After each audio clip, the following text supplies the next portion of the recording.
CoinMusme gameplay commentary begins now. Tap the URL on your smartphone to start the game. You can also play from your computer. But wait a moment before you start. Is this frame below in the way? There is a way to remove it and make it full screen. Tap this button and add it to your home screen. When you press the added icon, look. Wow! It became full screen! You can access it quickly and the screen becomes larger. So you should definitely do it. Alright, let's start the game. Select English and save. CoinMusme is a game where you log in with SNS. Choose your favorite account to start. Be careful because if you choose a different SNS account, it will be a different account. So, what should I do first? First, purchase in-game points, Musme medals. You can also use credit cards or virtual currency for slash payments. How much should I buy? That's a great question. CoinMusme is a game where you form a unit of 5 people and go on missions. So, you need to draw at least 5 gacha. 5 times, right? Got it. But how much is one gacha? There are 2 types of gacha. The regular gacha is $4 per draw, and the premium gacha is $20 per draw. Really? There are 2 types? What's the difference between those gachas? The strength of the Musme that comes out is different. The probability of getting Musme from the regular gacha is like this. Mostly are rare, will come out. But in the premium gacha, look, at least HR, higher rare is guaranteed, and the strongest SSR, super rare has a 3% chance of coming out. Of course, SSR is super strong and can almost always win against lower rarity opponents. Wow!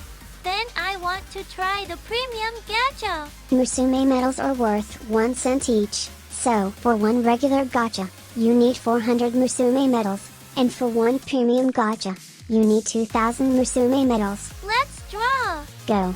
Musme, this is the first crucial moment. Go! SSR!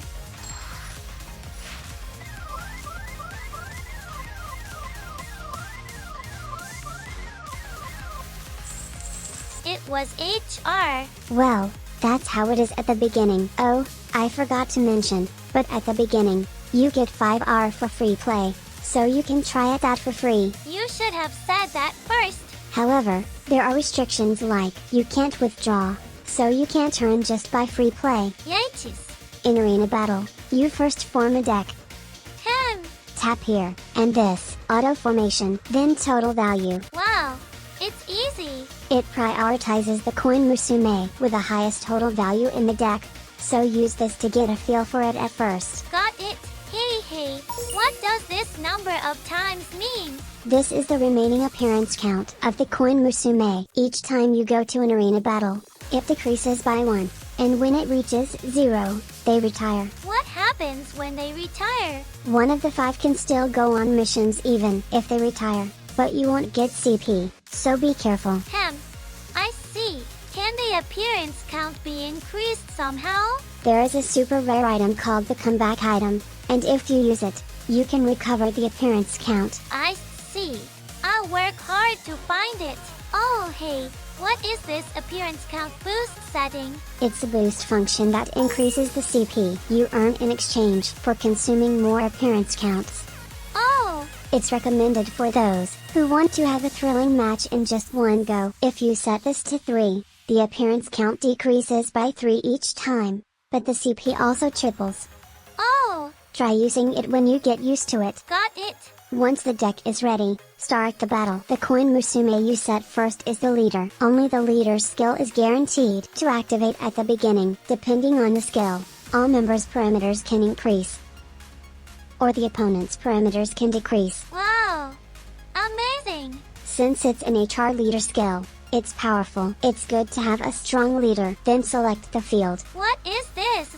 What should I do? Actually, each CoinMusme has different areas of expertise. Look, Dab-chan has only the SMG, sing mark. This shows that Dab-chan is super good at singing. Look, tap here. Only the sing parameter is exceptionally high. Really? This time, these 5 fields are set. Just choose a character with the right basic attributes. And there's an auto battle feature, so it's all good. All good. Just give it a try first. Alright. Let's switch to auto mode. 4 wins and 1 lose. Yay! Now, The moment you've been waiting for. It's time for the high and low chance, a chance to greatly increase the CP you've earned. The rules are simple. Just predict whether the next card will be higher or lower than the current card. Note that the first card won't be 2, 3, K, or A. If you guessed correctly, your CP will increase. And the important thing is, even if you lose, you can still keep the CP you have earned in the battle. Oh! Will you take the risk or play it safe? The next card is a nail biter. Alright, let's go with this. Yay, yay, yay, yay, yay. Congratulations, Musme-chan. If you win the next one, you'll get even more. But, what will you do? Museum has guts. Challenge. Click. Wow. It's a 10, Moni-chan. Good luck, Musme-chan. Alright. Whoa. Yay. Congratulations, Musme-chan. That's the finish. You won a lot. Now, let's vote at the end. Tap this vote button. Here, you can see the current voting for the rise and fall rate race. What's the rise and fall rate race? The rise and fall rate is the percentage of how much a cryptocurrency's value has increased or decreased from the start of the race to the end. If something worth 1,000 yen becomes 1,100 yen, that's 10%. So, if you vote for the coin that seems likely to increase the most during the race period, you can earn a lot of virtual currency. What if everything goes down? That can happen, right? So you can choose the race that suits your preference. So there are 2 race periods. You can see the real-time status of the race period on the screen. Wow! This screen is fun. It looks super fun to predict while chatting with everyone. That's right. Vote boldly and feel the thrill. If you win, you'll automatically get Musme coins. MSM based on the number of CP votes. You can exchange the Musme coins. You get 4 yen or dollars. Or you can spin the gacha again to earn more. And this is what's revolutionary about CoinMusme. The amount of Musme coins distributed is adjusted based on the dollar. Dollar? What do you mean? In other words, the number of Musme coins is adjusted according to their price. If Musme coins are expensive, the number of coins will be less. But if Musme coins are cheap, you'll get more coins. So you get the right amount based on the dollar. Wow, that's amazing! So you get the prize amount you won regardless of the current value of Musme coins, avoiding the common issue in blockchain games, where the amount you get keeps decreasing sadly. Amazing! We won't repeat that sadness. I think I understand the greatness now. Spin the gacha to get CoinMusme. Earn CP in arena battles and challenge the high and low for bonus. Vote in the rise and fall rate race with the increased CP to get Musme coins. Then you can spin the gacha again. Perfect. Oh, and what if I want to play secretly during work? In that case, go to the menu, Game Settings, and turn off the BGM so you can play even during work. Hey, Musme-chan, don't slack off at work. Do the PR. Oh no, Moni-chan is angry.